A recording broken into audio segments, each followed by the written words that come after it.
edition of TalkingWithHeroes.com. I am Bob Calvin, your host, and we moved from Bob to Fenty, and we're here at Camp Wright in Asadabad, Afghanistan. I'm standing in front here with a sign here, and we're going to be doing more interviews now. We're getting ready to head over to the chapel. And I'm Bob Calvin, your host. I'm TalkingWithHeroes.com. Okay, we're getting ready to go in the chapel. As you can see, Camp Wright Chapel. We're getting ready to head inside now. Okay, folks, we're back here now. We're with three chaplains.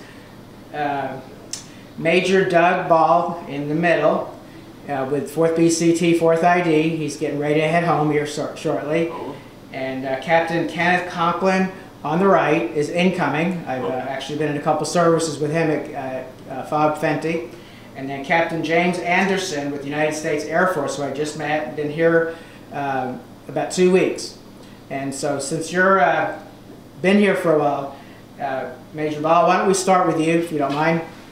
You're holding the mic too, just kind of hold it up. Sounds good. If you could start out, introduce yourself to the people that are watching our video, to the American people, a little bit about yourself, your military career, how long you've served, and just some highlights. All right. Name's Doug Ball. At home I've got a beautiful wife Sarah and 4 kids, and they're a huge support for me.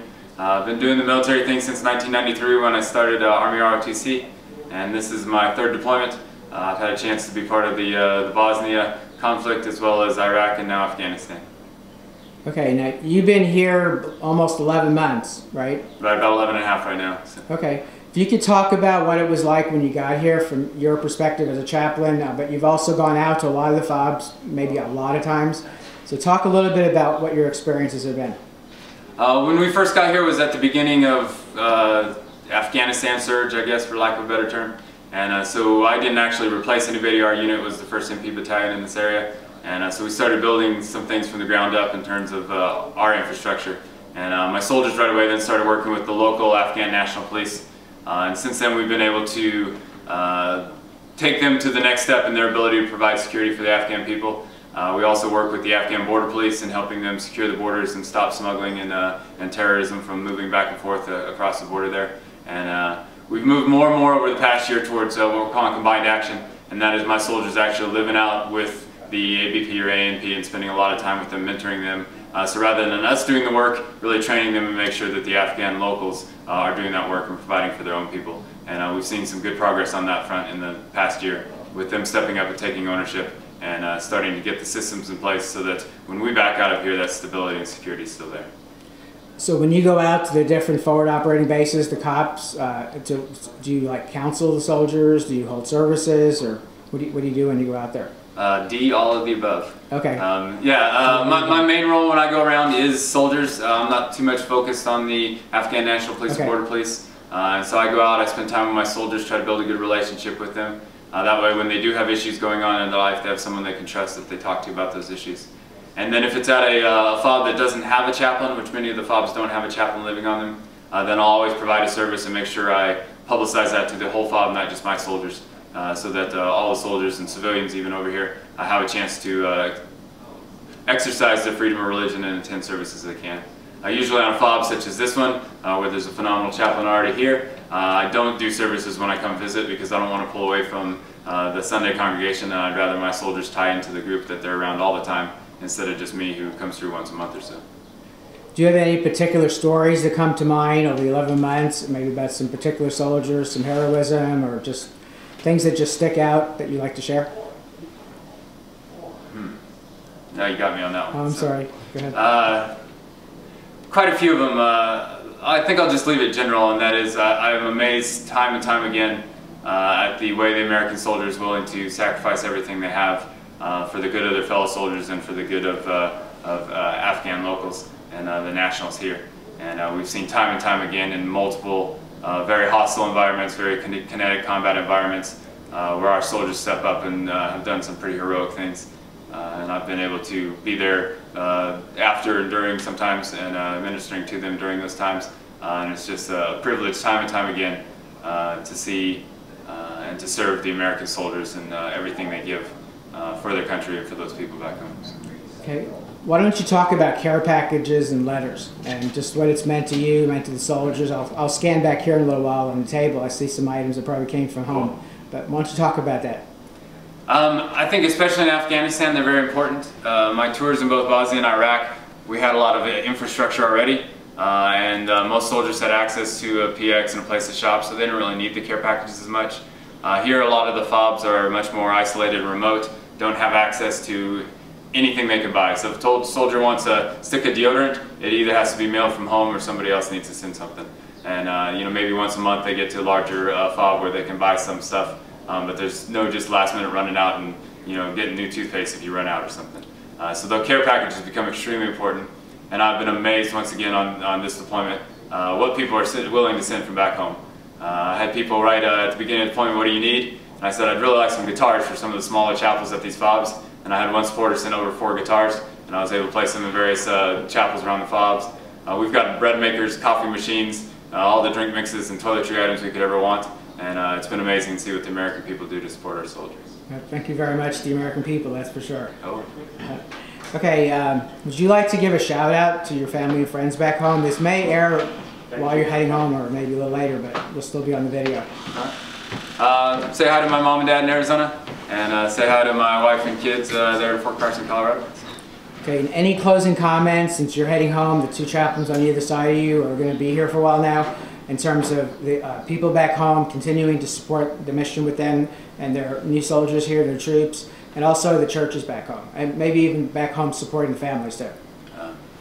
I think the whole relationship's one of communication between a chaplain and the supporters back home, and that is on two fronts. One is, I think it's our duty over here to try to say thank you to all the people who are sending us stuff, and on the other hand, I want to communicate to them what soldiers really need, because often we'll get care packages in with a lot of things that soldiers don't want or don't need, and I often feel terrible that someone spent their time and money to send something that I can't really use and I can't really push out to soldiers. So I think it's a lot about communication, and if people are sending care packages, I encourage them to try to email the chaplain they're sending to and find out the on-the-ground truth of what's really needed to make sure that, because I know the heart's in the right place, and I just always want to see all that hard work and effort really pay off, because soldiers really appreciate when they get those little things that mean so much. Okay. Thank you very much, Major Ball. Thank you for your service to our country. Look forward to seeing you back at Fort Carson. Thanks for the opportunity to be on. Absolutely. And let's go with the incoming chaplain, one of them. I've actually shared 2 services with him yesterday. Captain Kenneth Conklin. Welcome, sir, to Talking with Heroes. Hi. Good to be here. Yep, good to have you here. Good to meet you. Could you share a little bit about yourself and your military career now, and maybe some of the deployments you've been on, if it's been more than one? Let's see. My name is Kenneth Conklin. I've been in the military since '94. 4 years active duty, all over the place in the States, Germany, Bosnia at that time, including deployment. 98, I left active duty, went to the reserves in the Guard in Florida, went to college, finished college in '02. I spent 5 years in the Florida Guard, serving in various places. Felt God's call in my life for ministry. Moved to St. Louis in 2003 to do a seminary. Moved to the Missouri Guard at that point. Finished seminary in 2007 and got ordained last year to the chaplaincy. And so I've been in the active duty or the Guard for 15 years now, give or take. And I've been with the 205th the last couple of years, 205th MP Battalion out of Poplar Bluff, Missouri. And we've just arrived here for the start of our year-long tour, replacing 79th MPs out of Fort Carson. Yeah, I'd like to give a shout out to General K, your commanding officer over there. I had the privilege of interviewing him last year. Good man. Good man, yes. Talk about, here you are, you're just coming in now. I've seen how you're welcomed, you're meeting with people, so you can, before you really start working, you're learning everything. Talk about that experience. I've heard in various training environments the whole fire hose thing, about how you're just flooded with information, and I'm the kind of guy who likes getting all that information, but this time it's major league, big time, we're on deployment, and Chaplain Ball here has been just answering every question, taking time with everything, and I'm extremely appreciative of that, because this week he and his assistant, they're going to be leaving, and we're going to be the people taking care of everything. So there's a lot of stuff we need to learn how to do. We're going to have to learn to fly on our own in some ways after the mother bird leaves. And that's pretty good. And in a lot of ways it's exciting because we get to spend time with soldiers that we haven't met yet.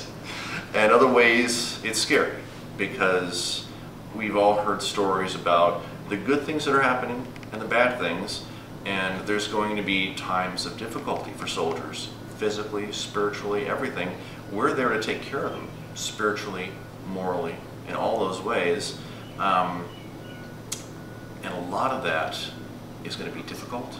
There's going to be those dark nights of the soul for people out there, and we're there to help walk them through it with God's help. But there's exciting stuff out there too, because after a year we get to go home to our families, and the next folks come in. We have a life to live here, helping our soldiers, connecting them with God, and so there's that scale thing there of the excitement and the fear intermingling there. What would you say to like the churches back home, or maybe you actually have some churches already committed to supporting you? I'm back in St. Louis. I'm part of Memorial Presbyterian Church in St. Louis, across the street from Forest Park, and I know they're supporting us in prayer. My wife has talked about sending care packages and everything, and yesterday, in fact, I got a letter from home, which I wasn't expecting. It was a great surprise for my wife. I have another one from my daughter coming, and I actually got a care package from folks I don't even know that were on Chaplain Ball's list. He gave them my info, and so it's providence, God working in ways we can't even see, that I get a care package that was mailed while we were still en route for our soldiers. There are people in America, back in the States, sacrificing for us. We are so thankful, because this for us is our normal day-to-day job. Just as everyone back in the States is doing their normal day-to-day job and looking at us going, wow, you guys are doing amazing stuff. So are you, in that way. But we want to make sure that our soldiers are taken care of so that they can do their mission, do their job, without having to worry about what's happening on the home front, this or that. Absolutely. And if you can give me your email me your APO address when you have time. I've already had one group, Soldiers Angels, ask me for APOs, and I've got others that when they hear this, they're going to be asking me too. So people back home will take good care of you, all y'all. Soldiers, I got to shout out Soldiers Please. Angels. Soldiers Angels has been amazing. They have sent us so much stuff already, hooked us up with so many great supporters, and they've been a lot of fun to work with, so I really appreciate them. Absolutely. Reporting from here in Afghanistan, I am Bob Calvert, your host at TalkingWithHeroes.com.